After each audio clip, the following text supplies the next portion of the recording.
देखिए अब हम लोग बात करेंगे तीसरी सांद्रता आयतन प्रतिशत के बारे में। क्या होता है आयतन प्रतिशत? तो आपको मैंने बताया जब द्रव्यमान प्रतिशत है तो ऊपर भी द्रव्यमान आएगा, नीचे भी द्रव्यमान आएगा, मतलब विलय का भी द्रव्यमान और विलयन का भी द्रव्यमान।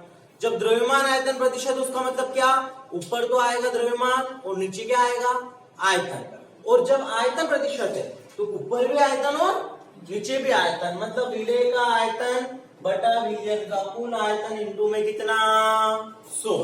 ठीक है, विलय का आयतन बटा विलयन का कुल आयतन इंटू में क्या हो जाएगा, 100 हो जाएगा। ओके, अब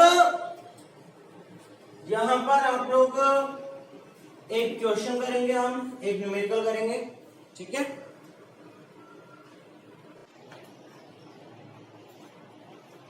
देखिएगा बात क्या चल रही है, एथेनॉल के 25% वी अपॉन वी काय के लिए यूज करते हैं, मैंने आपको कल भी बताया था। वी अपॉन वी यूज होता है काय के लिए, आयतन प्रतिशत के लिए, ऊपर भी आयतन और नीचे भी आयतन। जैसे वी अपॉन वी देखा, समझ जाना है क्या दे रखा, वी अपॉन वी मतलब क्या दे रखा है उसने हमको, आयतन प्रतिशत। तो हम यहाँ पर क्या लिख देंगे, आयतन प्रतिशत लिख देंगे। ओके, तो हम लोगों ने यहां पर लिख दिया क्या, आयतन प्रतिशत। अब आयतन प्रतिशत का सूत्र क्या होता है, आयतन प्रतिशत का सूत्र होता है क्या, विलय का आयतन काय में ml में बटा में क्या होता है, विलयन का कुल आयतन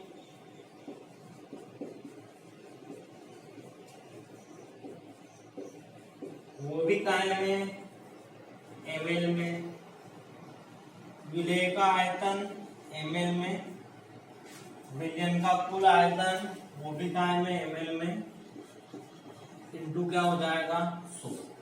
ठीक है, ये आयतन प्रतिशत का क्या होता है सूत्र। और क्या क्या दे रखा उसने अपने को, वीवी मतलब क्या दे रखा, आयतन प्रतिशत। एक और 300 ml जेली विलयन मतलब क्या दे रखा, विलयन का ml का मतलब क्या दे रखा, उसका आयतन।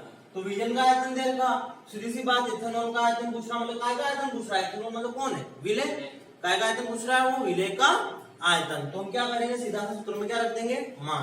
देखिए विलय के आयतन की जगह तो कितना आ जाएगा, 25% दे रखा, कितना आ जाएगा 25, है ना। आयतन मतलब आयतन प्रतिशत कितना दे रखा है 25%, तो आयतन प्रतिशत की जगह क्या आ जाएगा 25 बराबर विलय का आयतन। ये अपने को क्या करना है, निकालना है ना। एथेनॉल का आयतन, विलय कौन है, एथेनॉल, तो एथेनॉल का आयतन क्या करना है हमको, निकालना है आयतन। फिर उसके अलावा विलयन का कुल आयतन, तो विलयन का कुल आयतन कितना रखा उसने 300, इंटू क्या हो जाएगा 100, 0000 खत्म, कितना आएगा,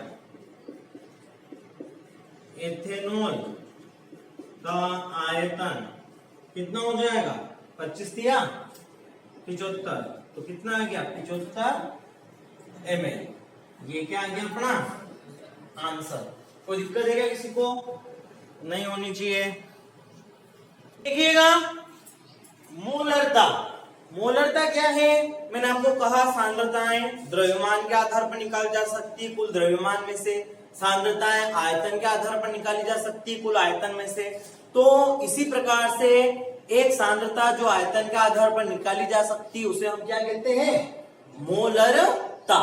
ओके, तो मोलरता का बेसिक सूत्र होता है क्या, विलय के मोलों की संख्या बटा विलयन का आयतन काय में, लीटर में। ये चीज आप लोगों ने 11वीं में भी पढ़ी है, मोलरता 11वीं में पढ़ाया है, बहुत अच्छी तरह समझते हैं हम 11वीं में भी आता है ये। अब देखिएगा यहाँ पर क्या होगा, मोलों की संख्या सूत्र क्या होता है, तो सभी ने 11वीं में पढ़ रखा होगा, जिन लोगों ने नहीं पढ़ रखा मैं बता देता हूँ सूत्र क्या होता है मोलों की संख्या का, उसका दिया गया भार, जो भी भार होता है वो बटा क्या होता है, अणु भार, भार के अंदर अणु भार का भाग लगा तो क्या आ जाएगी, मोलों की संख्या। तो हमने यहाँ पर मोलों की संख्या निकालने के लिए विलय के भार में किसका भाग लगा दिया, विलय के अणु भार का, तो मोलों की संख्या। अच्छा, विलयन के आयतन का सूत्र क्या होता है, तो विलयन के आयतन का सूत्र लीटर में है।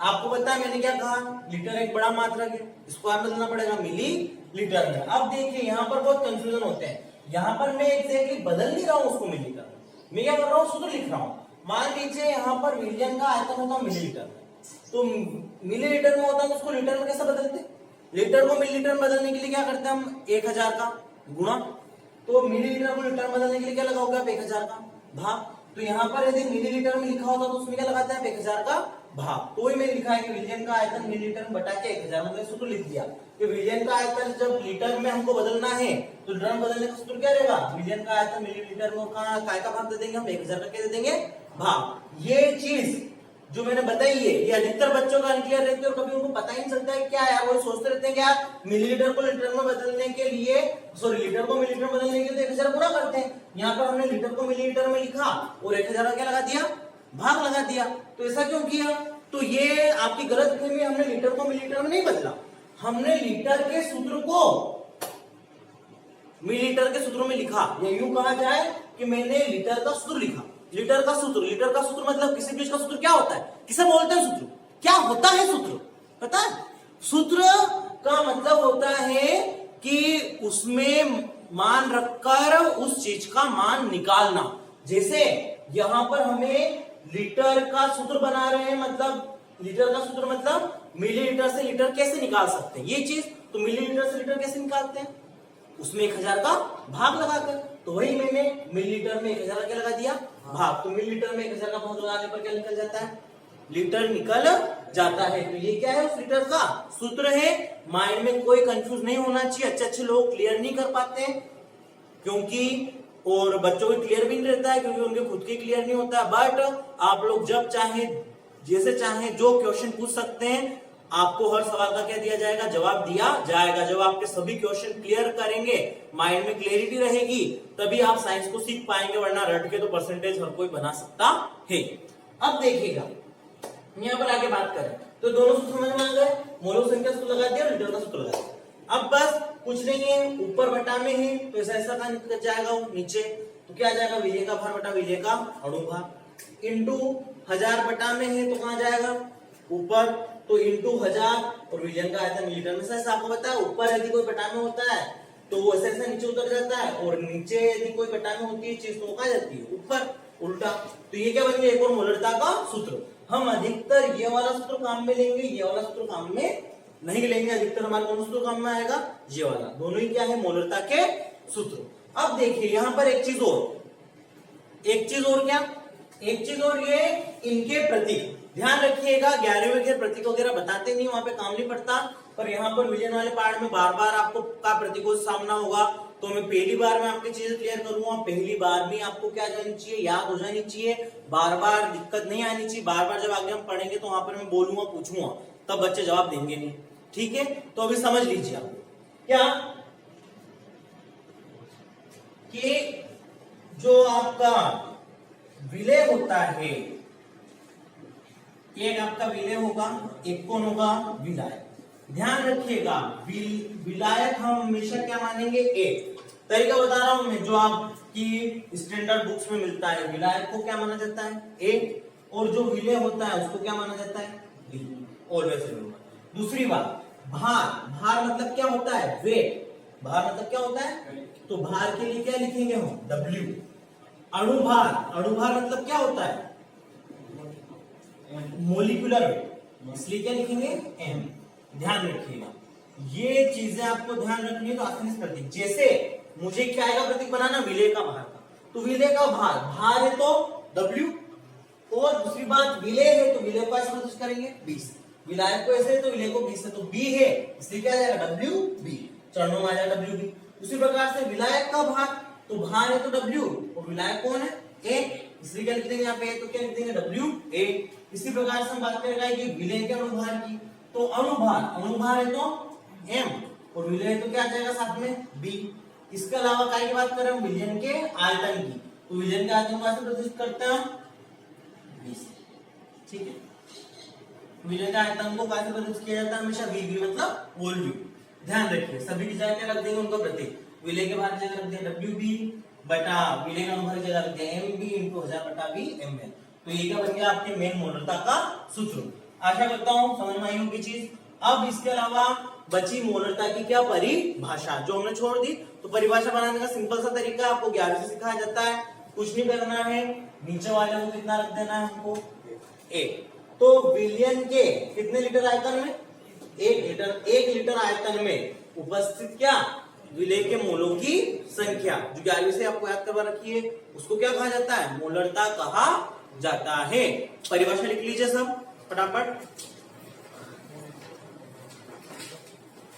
लिखिए परिभाषा।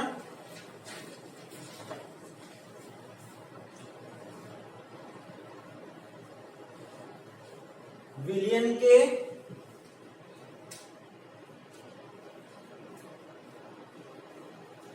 एक लीटर आयतन में उपस्थित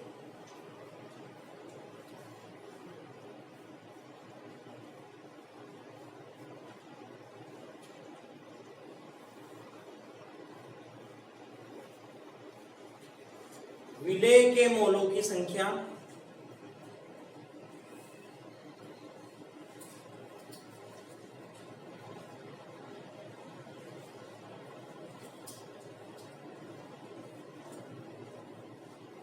मोलरता कहलाती है।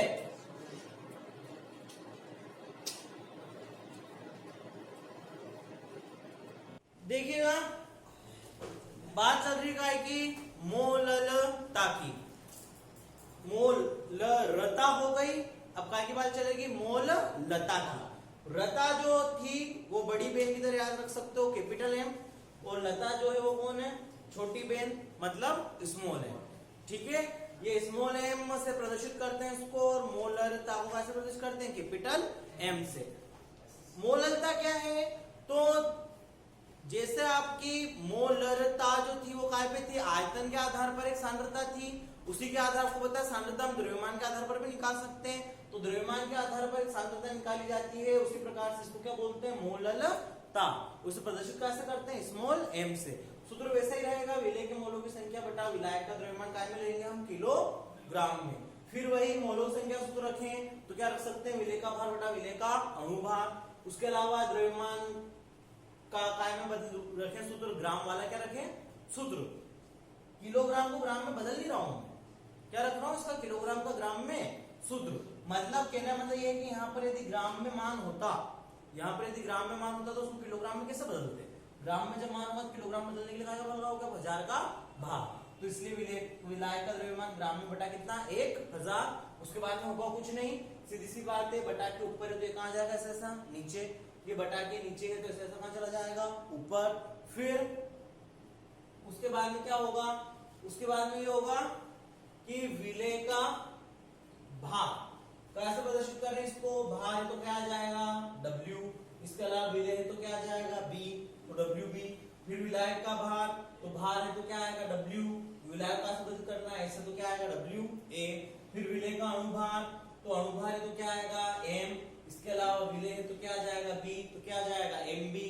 फिर विलायक का द्रव्यमान, तो द्रव्यमान है तो क्या आएगा, W। फिर उसके अलावा विलायक है तो विलायक के लिए क्या आएगा, A, क्या आ जाएगा, WA। तो इस प्रकार से हम यदि मोलरता के बारे में बताएं तो विलेय का भार तो क्या आ जाएगा, WB।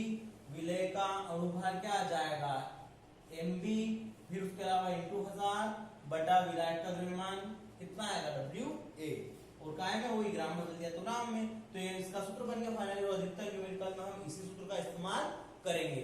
इसके अलावा बात बची क्या, मोलरता की परिभाषा की। तो परिभाषा क्या बनेगी, वही नीचे वाले क्या रख दो, 1। तो क्या आएगा, विलायक के 1 किलोग्राम द्रव्यमान में उपस्थित क्या, विलेय के मोलों की संख्या क्या कहलाती है, मोलरता। लिखिए परिभाषा, विलायक के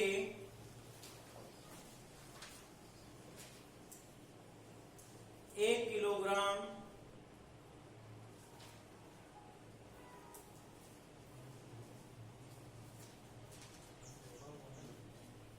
द्रव्यमान में उपस्थित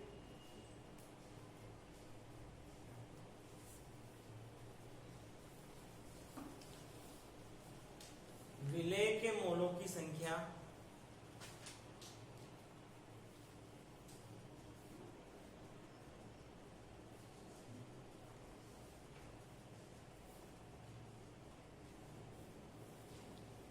मोललता कहलाती है।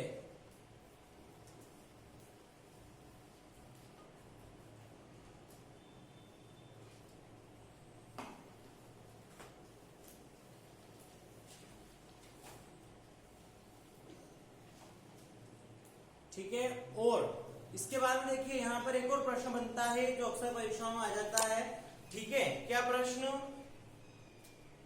ताप बढ़ाने पर कौन प्रभावित होगा, मोलरता की मोललता? या यूं भी प्रश्न आता है कि ताप बढ़ाने पर मोललता प्रभावित क्यों नहीं होती है? मोलरता पर फर्क पड़ेगा पर मोललता पर कोई फर्क नहीं पड़ेगा। क्यों नहीं पड़ेगा? कारण है सीधा सा, क्योंकि मोलरता में क्या आ रहा था बेटा में? आयतन। आपको पता है ताप बढ़ाओगे तो आयतन में फर्क पड़ेगा कि नहीं पड़ेगा? तो क्योंकि विलयन का आयतन है, उसमें पानी वगैरह जो भी भरा हुआ है, विलयन भरा हुआ है, उसमें आप जैसे ही ताप बढ़ाओगे तो उसके आयतन में क्या होगी? कमी हो जाएगी। तो उसके कारण कमी होने के कारण वो मोललता पर क्या फर्क पड़ता है? ताप का फर्क पड़ता है, क्योंकि ताप पे आयतन निर्भर करता है। परंतु ताप का द्रव्यमान पर कोई फर्क नहीं पड़ेगा। कोई पदार्थ है, उसका द्रव्यमान है, उसमें से वो उड़ेगा तो नहीं, तो उसका द्रव्यमान क्या रहेगा? होगा वही। इसलिए क्या होगा? क्योंकि ताप पर द्रव्यमान निर्भर नहीं करता है, इसलिए मोललता पर ताप का कोई प्रभाव नहीं पड़ता है। ताप का प्रभाव क्या पर पड़ता है? मोलर ताप पर, क्योंकि उसमें क्या आता है? आयतन। ठीक है, आ रही बात समझ में? तो लिखिएगा क्वेश्चन, ताप में परिवर्तन करने पर, ताप में परिवर्तन करने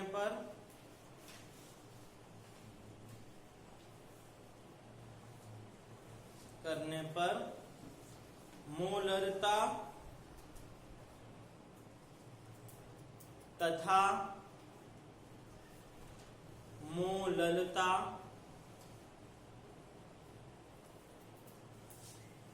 में से क्या प्रभावित होता है?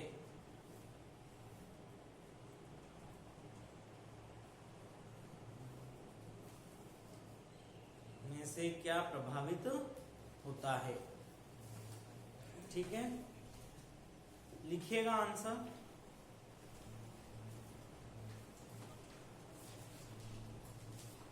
ताप में परिवर्तन करने पर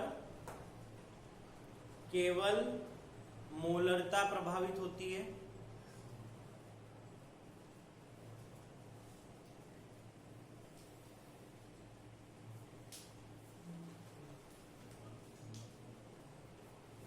केवल मोलरता प्रभावित होती है।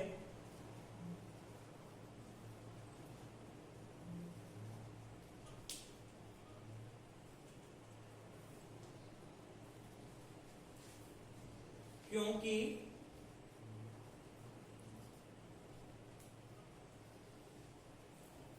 ताप पर आयतन निर्भर करता है,